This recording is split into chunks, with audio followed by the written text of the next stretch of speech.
रुद्रापुरा गांव में रात के 9 बजने वाले थे। हर रोज की तरह आज भी पूरे गांव में ढोल और घंटियों की आवाज गूंज रही थी। 9 बजने वाले हैं। सभी लोग जल्दी जल्दी अपने घरों की ओर बढ़ रहे थे। दुकानें बंद हो रही थी। बच्चे भागते हुए घर लौट रहे थे। कुछ ही मिनटों में पूरा गांव सुनसान होने लगा था, क्योंकि 9 बजे के बाद रुद्रापुरा की गलियों में मौत का नंगा नाच शुरू हो जाता था।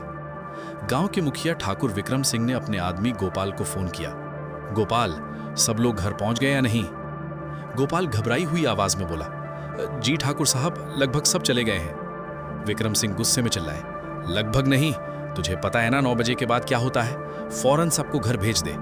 9 के बाद रुद्रापुरा में इंसान नहीं, कुछ और घूमता है। उसी वक्त घर के अंदर आरव अपने पिता विक्रम सिंह के साथ था। विक्रम सिंह ने तेज आवाज लगाई, आरव बेटा, जल्दी से सारे दरवाजे और खिड़कियां बंद कर दो।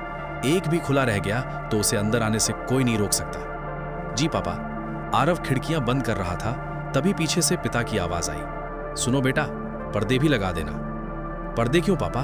खिड़कियां तो बंद है। कुछ चीजें दरवाजों से नहीं, नजरों से अंदर घुसती हैं। हम पर्दे उन्हें रोकने के लिए नहीं, खुद को उनसे बचाने के लिए लगाते हैं। अगर हम उन्हें देख लेंगे तो वो उनकी बातों में आ सकते हैं, और यही गलती इस गांव के कई लोगों ने की थी। आरव चुपचाप पर्दे लगा रहा था, लेकिन जैसे ही उसने आखिरी खिड़की का पर्दा लगाने के लिए बाहर देखा, उसका दिल जोर से धड़क उठा। अंधेरे में कोई खड़ा था, जैसे उसका इंतजार कर रहा हो। तभी एक जानी पहचानी आवाज आई, आरव बेटा, मां हूं मैं, मुझे अंदर आने दो। आरव कांप गया। पापा ने कहा था कि आप मर गई हो। तुम्हारे पापा झूठ बोल रहे हैं बेटा, मैं जिंदा हूं, बस रास्ता भटक गई थी। आज बहुत मुश्किल से तुम तक पहुंची हूं। जल्दी दरवाजा खोलो, मेरे पास समय कम है। आरव का दिमाग और दिल आपस में लड़ रहे थे। प्यार सबसे बड़ा जाल बनकर सामने आया। कांपते हाथों से उसने दरवाजा खोल दिया। दरवाजा खुलते ही सामने कोई नहीं था। वो अंदर आ चुकी थी। मां, आप कहां हो? अचानक पूरे घर की लाइटें बंद हो गई। घुप अंधेरा छा गया।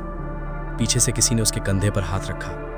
आरव चीखने ही वाला था कि आवाज आई, चुप चुप रहो बेटा, मैं हूं पापा। लेकिन बाहर से वही आवाज फिर गूंजने लगी, आरव, दरवाजा खोलो बेटा।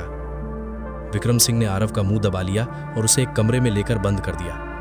वो तुम्हारी मां नहीं है, जवाब मत देना। जवाब दोगे तो वो चली नहीं जाएगी। बाहर से आवाज लगातार आती रही, आरव, दरवाजा खोलो बेटा। आरव डर के मारे पिता के सीने से लगकर सो गया। सुबह हुई। विक्रम सिंह ने आरव को उठाया, चलो, तुम्हें कुछ दिखाना है। दोनों गांव के बाहर पहुंचे। वहां एक पुरानी जंग लगी बस खड़ी थी। यही तुम्हारी मां की मौत हुई थी, विक्रम सिंह ने धीमी आवाज में कहा। उस रात वे शहर से देर से लौट रहे थे। सुबह के 4 बजे थे। सारा गांव बंद था। तभी उन्होंने उन्हें देख लिया। 4 बजे वो सबसे ताकतवर होते हैं। वे भागे और इस बस में छिप गए। मैं अंदर चला गया, लेकिन तुम्हारी मां पीछे रह गई। किसी ने उसे बुलाया था। एक बच्चे के रोने की आवाज आई थी। वो बच्चा बच्चा नहीं था। जब तुम्हारी मां उसे बचाने गई, अंधेरे से कई परछाइयां निकल आईं। उन्होंने उसे घेर लिया। मैं सब देख रहा था, लेकिन डर मुझे पत्थर बना गया था। सुबह जब सूरज निकला, वहां कुछ नहीं बचा था, न वो बच्चा, न तुम्हारी मां। तभी रघु आया। उसने एक रुद्राक्ष की माला निकाली। ये माला उस बस में थी, इसी वजह से वो अंदर नहीं आ पाए थे। इसे दरवाजे पर टांग दो, वो अंदर नहीं आ सकेंगे। उस रात फिर 9 बजे ढोल और घंटियां बजने लगी। आरव तैयार था। अचानक वही आवाज आई, आरव बेटा, मैं आ गई, बाहर आओ बेटा, मैं अंदर नहीं आ सकती। आरव ने देखा दरवाजा खुला था, लेकिन इस बार जाल उल्टा बिछाया गया था। बाहर खड़ी मां मुस्कुरा रही थी, बाहर आओ बेटा, मैं अंदर नहीं आ सकती। आरव धीरे धीरे पीछे हट गया। तुम मेरी मां नहीं हो। कुछ पलों का सन्नाटा, फिर उसका चेहरा विकराल हो गया। असली रूप हमेशा आखिर में दिखता है। वो अंधेरे में गायब हो गई। उस रात आरव को जिंदगी का सबसे बड़ा सच समझ आ गया। असली डर बाहर नहीं होता। असली डर तब शुरू होता है जब हम खुद उसे अपने घर के अंदर आने का मौका देते हैं।